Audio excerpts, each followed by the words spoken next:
I recently published my hands-on impressions of Metal Gear Survive from E3 2017, and as expected, there was a lot of passionate reactions and feedback on multiple fronts. Some people thanked me for the professionalism and objectivism of my coverage, while others criticized the very fact that I was even talking about Metal Gear Survive. Here's the thing though, with Metal Gear Survive, no matter how I approach it, there's like no winning. Konami has created such a rift in the Metal Gear community that regardless of whether I cover it or not, regardless of whether I shit on it or not, regardless of whether I'm subjective or objective, there's gonna be some part of the community that's gonna criticize me in some way. And you know what? That's fine. I've sort of come to accept it, and if anything, this tells me just how passionate the Metal Gear community is, which is a quality that I can appreciate. I do want to say this though, there are two sides to how I cover content on my channel. There's my journalistic point of view, and then there's my idealistic point of view. My hands-on impressions video for Metal Gear Survive, that was definitely the journalist in me. That was me just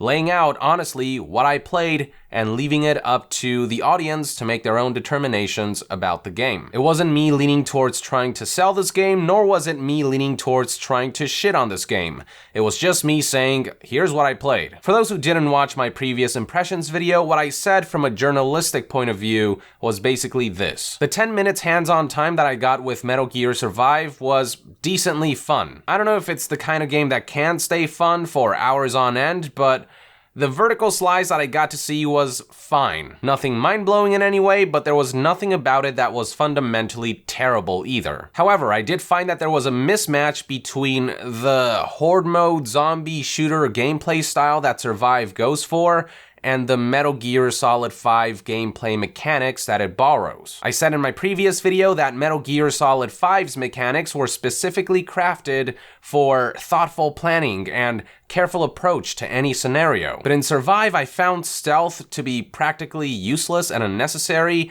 and once zombies start flooding in, words like thoughtful, careful, and planning just kind of get thrown out the window. And in these types of frantic scenarios, the Metal Gear Solid 5 mechanics that Survive borrows just don't always work. The result is a game that will appeal to neither Metal Gear fans due to a lack of thoughtful stealth scenarios, or zombie shooter fans with its borrowed mechanics that cannot keep up with the frantic nature of a zombie shooter. So overall, Survive is basically a game that has its fun moments, but doesn't really have an audience. This was all, again, my journalistic point of view based on what I played at E3 2017. Now in this video, I'd like to go back to my idealistic point of view, my subjective side. I've been getting a lot of questions about what my stance is for Metal Gear Survive. I shit on it all the time, and yet I'm covering it, so what's going on? Well, I can tell you that from an idealistic point of view, there is no way in hell that I'm ever gonna consider buying this game. It's not just about the Kojima-Konami feud or how Konami has practically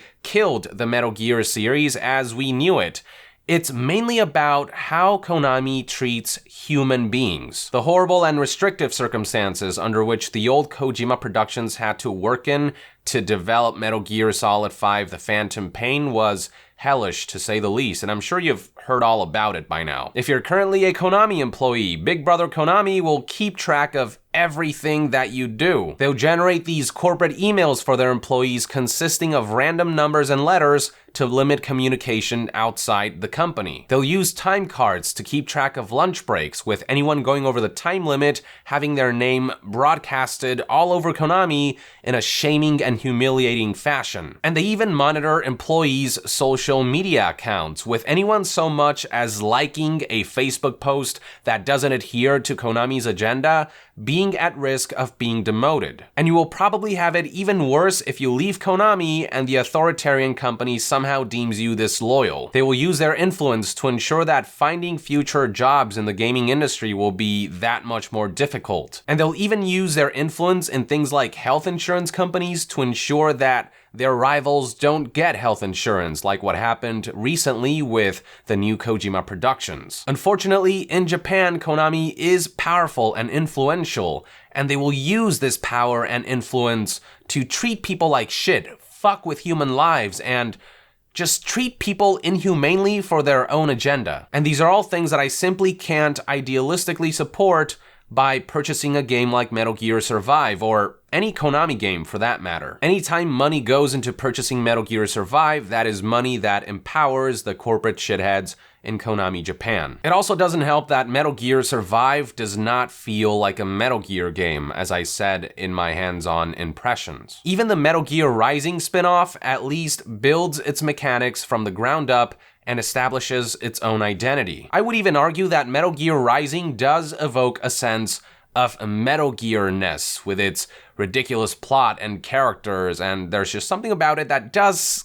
kind of feel Metal Gear, even if its gameplay is far removed from your traditional Metal Gear game. Metal Gear Survive, on the other hand, is just a game that tries to cram the Metal Gear Solid 5 mechanics into a mold that doesn't quite fit. It's also a game that at its core lacks any semblance of a Metal Gear soul to it, and the game simply does not deserve the Metal Gear name. So the bottom line is this: from an idealistic standpoint, Metal Gear Survive is a game that I cannot support because of its shitty publisher and due to the fact that it's got none of the soul of a Metal Gear game. It's an opinion that I've held since the game's announcement, and it's an opinion that I still hold despite having gotten my hands on the game. From a journalistic standpoint, it's a game that generally plays fine, has its fun moments, but excels in neither thoughtful stealth or frantic zombie shooter. Going back to my idealistic standpoint, this is a game that I implore you don't purchase. Konami doesn't deserve your money or support with the way they treat human beings,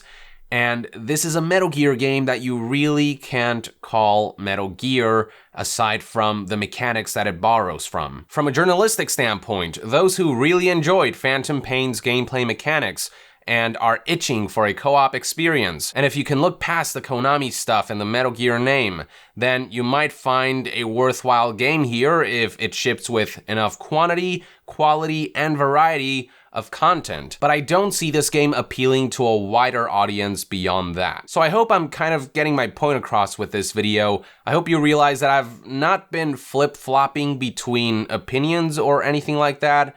I just approach my content from two different perspectives. My idealistic standpoint on Metal Gear Survive have not changed since the game's announcement, and this is a standpoint that will probably never change. At the same time though, I did happen to gain a journalistic perspective by getting my hands on the game, which is what I expressed in my hands-on impressions video. Now, a lot of people are hoping that I'll just not talk about it, but I'm not gonna dig my head in the sand and pretend like Survive doesn't exist until it goes away. I know some of you will criticize the very fact that I'm even talking about Metal Gear Survive and giving this game an ounce of spotlight, but a big part of this channel is and has been and will always be discussion. If there's one thing I've learned over the years is that silence, not talking about issues, is the worst way you can approach any topic or situation. I'd rather talk about it, the good, the bad, and the ugly, and just face it head on. Something else that I'm not gonna do is lie or cheat just to gratify my agenda. I know a lot of you just want me to shit on this game, and to that end, I could have easily said that I had a terrible time with Metal Gear Survive, even if I didn't,